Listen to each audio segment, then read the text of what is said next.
What's up, everyone?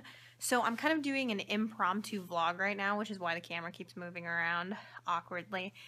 There's actually a new game store that opened in my town, and so ironically today I have off of practice, so I'm gonna go ahead and take this grand opportunity and check out this game store. I don't really have huge expectations for it because it's been open for a while. So I'm sure it's probably been cleared out by other collectors and or resellers in the area. So I don't have too high of expectations, but I'm hoping I'll be able to pick up a couple things maybe. So we'll see. I will do another update while I'm driving and or when I just get to the place. So yeah, stay tuned. Okay, so we are on our way to the game store. We're almost there. We're like 2 miles away. I'm going to take this time to ask all of you, what do you guys think of the whole amiibo collecting thing? Because I think it's stupid, honestly. I don't know. Personal opinion, I really don't care for amiibos. I just don't, they're not games, so to me it's just not as, I don't know, not as exciting. But I mean, people that collect them, props to you, because there's some expensive ones out there. I know, like, that, like, Wii Fit trainer is one of the harder ones to come by or whatever, and some of those, like, GameStop exclusive ones. But yeah, so I'm asking all of you amiibo collectors, why do you guys collect them? Just because it's like another Nintendo product, or because you want to use them, or because you think they're cool, or what? I'm just curious because personally I just don't really see the appeal with the whole amiibo craze. But yeah, let me know because I'm interested to hear what you have to say. So yeah, take care. False alarm! I actually stopped somewhere else first because I didn't realize that I was going to pass the local play and trade, so I stopped there. I actually picked up 2 Super Nintendo games that I've ironically been on the hunt for. I'm kind of surprised that I found them, to be honest. But they were both priced, you know, fairly fair, about what I was willing to pay for each one, and the one I've been wanting for a while, so I didn't mind paying a little bit higher for it. The first is Michael Jordan, Chaos in the Windy City.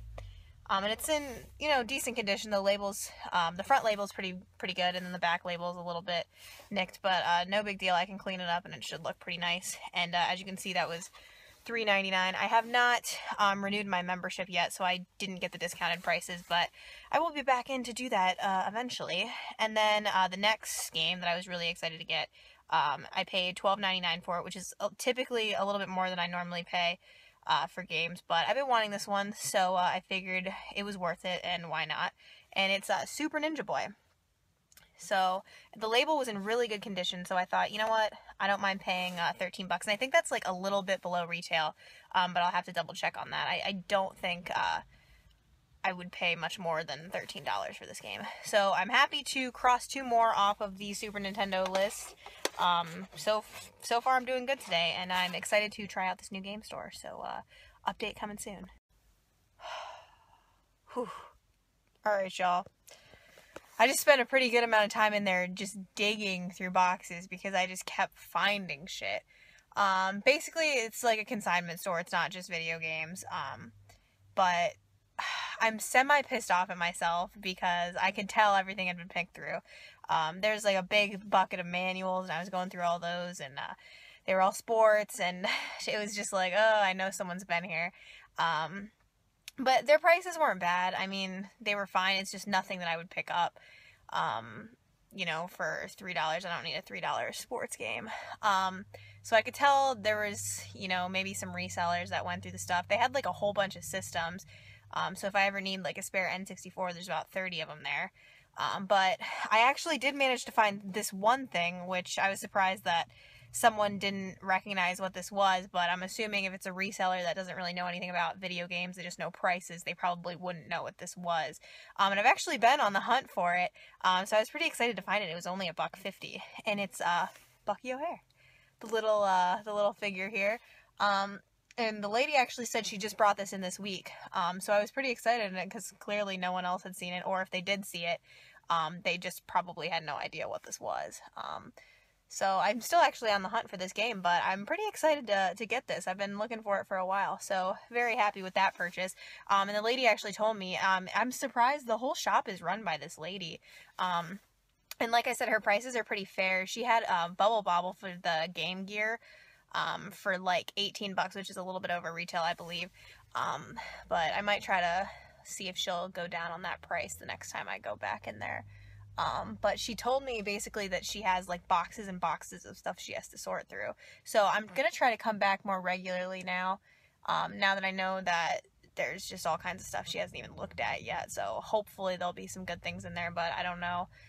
So I'm gonna try to come back on a more consistent basis now. So yeah, that was my my find of the day. Again, a little disappointing that I didn't come here sooner, but honestly, the listing for this place came up like in summer for the first time, and I didn't live here because this is where I go to school in the summer, so I probably missed out a long time ago.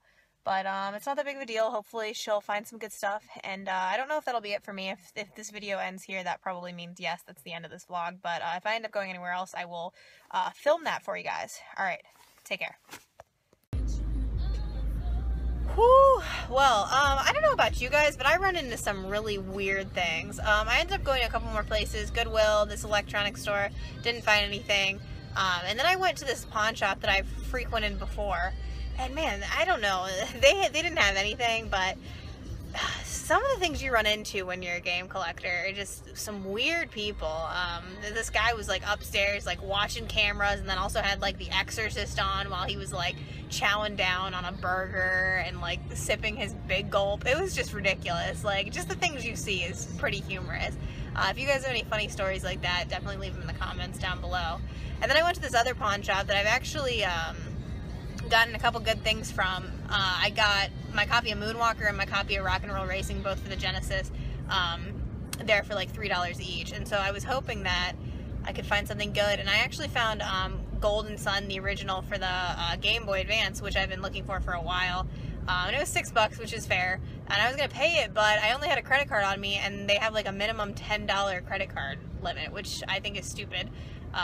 But whatever, I understand, so I had them hold it for me, and then I'm gonna go back and get it tomorrow. So I'm officially done over it now, so I'm gonna go back and kind of clean off my games and stuff, and enjoy the rest of my day. So I hope you guys have a fantastic rest of your day as well, and week, and I will talk to you guys later. See ya!